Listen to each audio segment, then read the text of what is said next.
88 대책이 발표되고도 서울 집값이 계속 올라가고 있다는 것입니다. 그 얘기는 역설적으로 대책의 효과가 국민들이 체감하기에 사실 굉장히 불안해하고 있잖아요.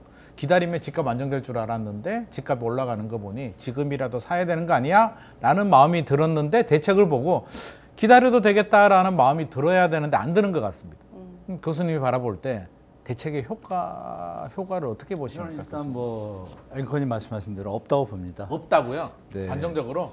네. 네, 없죠. 뭐 있는 게 있을 이유가 있나요? 있을 이유가. 지금 집이 당장 나오는 것도 아니고 그렇습니다. 미래 계획인데 중요한 것은 이제 소비자들이 보고 있는 것은 시장 환경하고 대출 정책에 초점이 맞춰져 있지 이러한 주변적인 장기적인 계획은 두 번째입니다. 여기서 뭐 바로 집이 나오는 거 아무것도 없잖아요. 네네. 뭐 그걸로 뭐 얘기는 끝났고, 그러니까 이제 말씀 주신 대로 시장에서는 지금 당장 뭐 효과 보는 게 없으니까 현재 시장은 그냥 유지되겠다. 그러면 대출 금리가 싼가 비싼가 보겠죠. 네. 그 부분에 있어서 이제 싸기 때문에 계속 올라갔다고 보고, 중요한 것은 이제 8월 중순 이후부터는 꺾였습니다. 꺾인 이유는 2022년도 상반기에 기억하시겠지만 주택가격이 너무 오르다 보니까 대출금리가 적어도 만약에 5억에 대한 이자가 2%였는데 집값이 10억이 되면 4% 내는 효과가 되겠죠. 네. 집값이 5억인데 금리가 뭐 1%라 돼야 뭐 조금 움직일까 말까 하던 차에 10억이 돼버리면 2%라도 못 사겠죠. 4% 늘었으니 효과가. 네. 그러니까 지금 그런 수준의 주택가격이 지금 벌써 6월, 7월, 8월 약간 중순까지 불장이 있었기 때문에 거기에는 정부의 정책금리가 컸잖아요. 네. 결국은 대출금리였습니다. 뭐 신생아는 1몇 프로 수준이고 또 LTV 80%하고 생애 최초 같은 경우는 2%에서 3.3% 사이니까 네. 부담이 없죠. 코로나 때 주택담보대출과 똑같아요. 그러니까 이게 역설적으로 미국의 금리 인하를 반영해가지고 미리 하는 것이었나.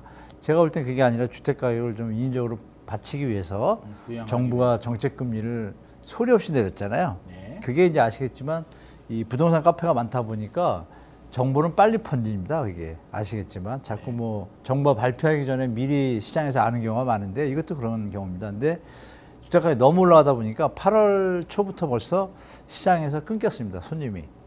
그렇기 때문에 지금 추세가 이제 연착륙으로 가는 와중에 갑자기 이제 요즘 전세 대출 뭐 얘기 나오고 그러잖아요.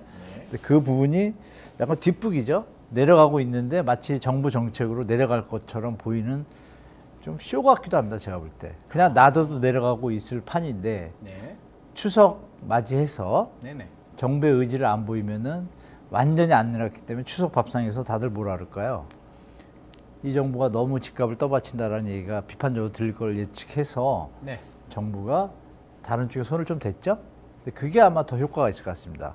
그러니까 정식 발표한 88 대책은 효과가 없었는데 네네. 지금 이제 공식적으로는 안 하지만 분위기 띄우고 있잖아요. 은행들이 자진해서 대출 규제 같은 뭐 알아서 긴다 그러나요? 그렇죠. 알아서 이제 움직이는 걸 보고 이 투자자나 다주택자나 내 집 마련하는 사람 입장에서 금리는 왜 올라가지? 금리를 인하한다는데 왜 이런 것들이 겹쳐지면서 이미 말씀드린 가격이 너무 높아서 시장 조정기에 이 효과가 있기 때문에 제가 볼 때 하반기는 조금 조정 국면으로 계속 이어지지 않을까 보고 있습니다.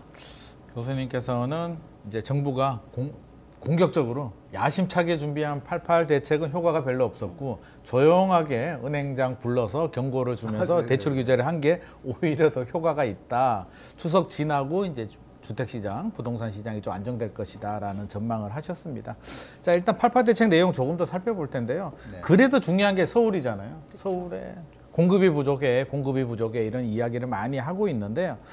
결국에는 그린벨트 해제가 저는 관건이 아닐까. 문재인 정부 시절에도 뭐 그린벨트 풀어서 주택 공급을 하겠다라고 했는데 그게 제대로 진행이 되는지도 사실 잘 모르겠습니다만 그린벨트 푸는 이 부분 어느 지역이 포함될 것이고 이게 얼마나 영향을 줄지 교수님께서 또 인사이트. 영향이 주택시장에 영향을 주는 건 없다고 보고요. 없어요? 토지시장에는 영향을 주겠죠. 토지시장이요? 좀 들썩될 텐데 다 아시는 뭐 강남의 세곡동, 내곡동, 서초구에 이쪽이 이제 타겟이라고 보고 그 부분에 대해서 뭐 모든 국민들은 모르시겠지만 부동산 전문가나 아시는 분들은 서초구 강남구에 몰려 있다는 걸 다 아실 겁니다. 네네. 그러면 거기 지역에 또 이어져서 뭐 다른 것도 준비한다고 하는데 서초 강남이 그러면 그린벨트 해제하고 집 짓고 나오는데 얼마나 걸릴까요? MB 때 기억 더듬어 보시면 10년, 15년 걸렸어요. 그래도 MB 때 좀 빨리 되지 빨리 않았을까요? 했는데도 10년이죠. 10년, 15년 10년 걸렸다. 걸렸죠. 10년 걸렸다. 네, 그래서 네네. 비판 많이 받았잖아요. 네. 마치 그럼에도 불구하고 효과는 있었어요. 효과는 있었다. 효과가 왜 있었냐면 그때는 반값이라는 표어를 던졌어요. 그렇죠. 반값 아파트 반값에 있었죠. 공급하겠다라고 하고 확실하게 공식적으로 했는데 네. 지금은 이렇게 좀 뭐라 그럴까요? 뭐 깔아놓는다 그럴까요? 뭐 어디 발표도 안 하고 분양가를 어떻게 할지도 없고 약간 안개 속에 집어넣어놨어요.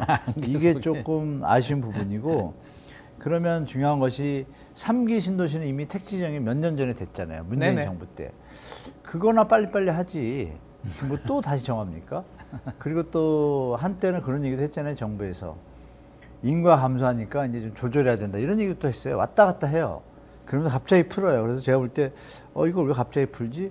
심하면 이런 생각도 합니다. 여기 그린벨트의 현재 소유주들을 다 한번 검사해야 된다. 아, 검사해야 된다. 여기에 만약에 정치인들이 개입이 됐다라면, 이거 정말 이거 국민을 기만하는 거거든요. 만약에 네. 없다라면 진정성을 우리가 이해할 수가 있겠죠.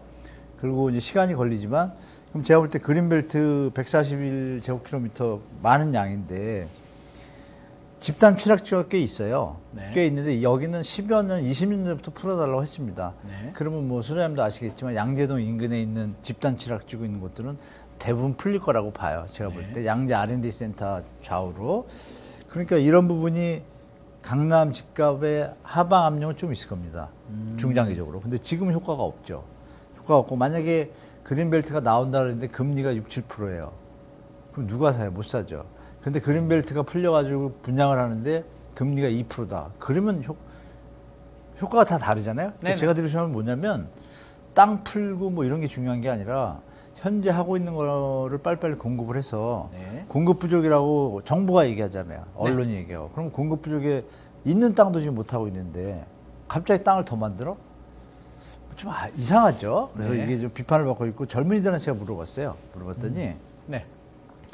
아니 지금 요즘 우리 여러분들이 아시게 30대 이하는요 환경에 대해서 되게 민감합니다. 아, 그래요? 집이고 뭐고 왜 여기 서울에 그 녹지가 부족한데 그걸 갑자기 왜 없애냐. 거기다 연결되면 그럼 3기 신도시 빨리 지면 되지. 연결되거든요. 네. 그러니까 이런 부분에서 상당히 요번에 푸는 거는 조금 좀 이상하다는 좀 생각을 하고 있습니다. 개인적으로. 그래서 이 부분이 다른 지자체도 분명히 연결될 거거든요. 그러면 인구 감소에 대한 중장기적인 계획하고 이게 맞냐 이거죠. 뭐 이런 부분을 좀 같이 고민해 봤으면 좋겠다고 좀 말씀드리겠습니다.